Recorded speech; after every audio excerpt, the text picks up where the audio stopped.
Vida Saludable. Tenemos la oportunidad hoy de conversar con el doctor Juan Luis Rojas, quien es urólogo y nefrólogo. Doctor Juan Luis Rojas, quisiéramos arrancar con unas preguntas. La primera tiene que ver con, quisiera que hoy nos hablara sobre la enfermedad prostática. ¿A qué edad deben examinarse los pacientes para hacer el depistaje de cáncer de próstata?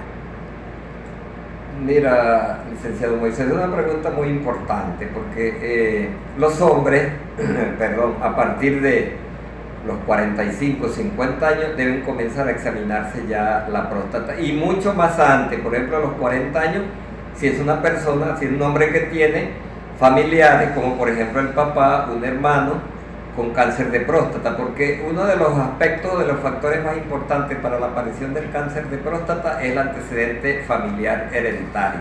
En ese sentido, si un hombre tiene familiares como el papá, como un hermano con cáncer de próstata, debe hacerlo a más temprana edad. Pero para la mayoría de las personas a partir de los 45, incluso algunos libros hablan de 50 años. Y entonces hay que estar pendiente a esa edad para comenzar ya a despistar el cáncer de próstata. Con esta evolución que tenemos hoy día en la actualidad, ¿cuáles son los métodos que se están usando o los más efectivos para examinar la próstata?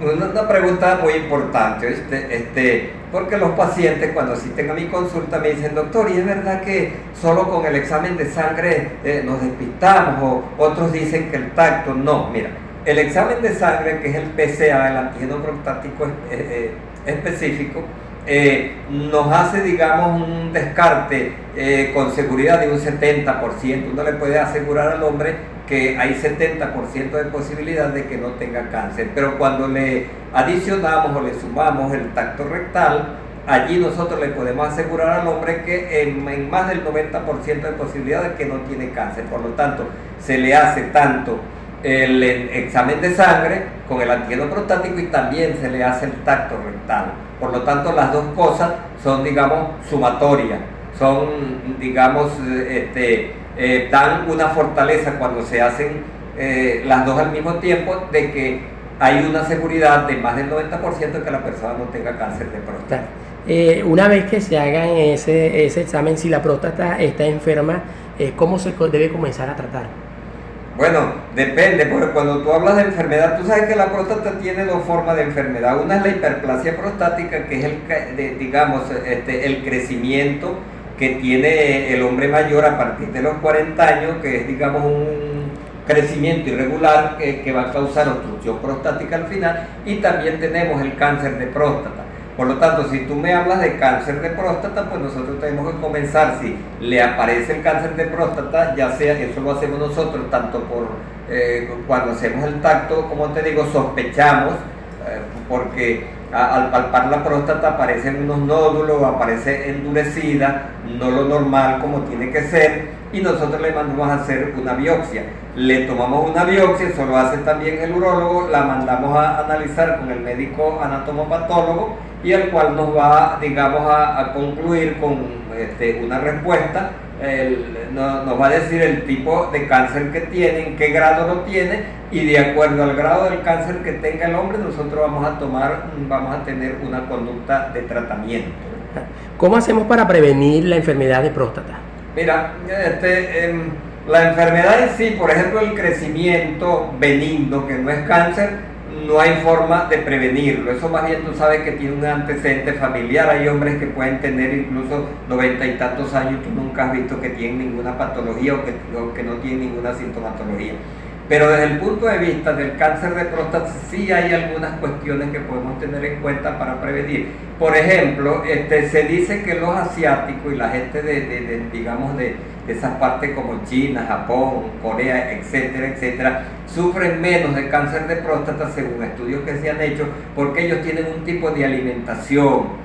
Utilizan, por ejemplo, por decirte, salsa de soya, salsa rosada, té verde, etcétera, etcétera, y las comidas de ellos son bajas en grasas saturadas. Cuando esos pacientes del Asia emigran o se vienen para los países occidentales, llámese Estados Unidos, se vienen para Latinoamérica, se vienen para Europa, su cáncer, digamos, su porcentaje de aparición de cáncer digamos, se equipara igual que a los occidentales, o sea, aumenta igual. Por lo tanto, quiere decir que el cáncer de próstata, la aparición es multifactorial, no solamente por una sola cosa, sino que tiene que ver con la alimentación, tiene que ver con el antecedente de herencia familiar y con algunos otros aspectos ambientales que contribuyen a la aparición del cáncer de próstata. Finalmente, quisiera que nos colocaras de ejemplo un paciente que tienes acá, el cual lleva mucho tiempo tratándolos.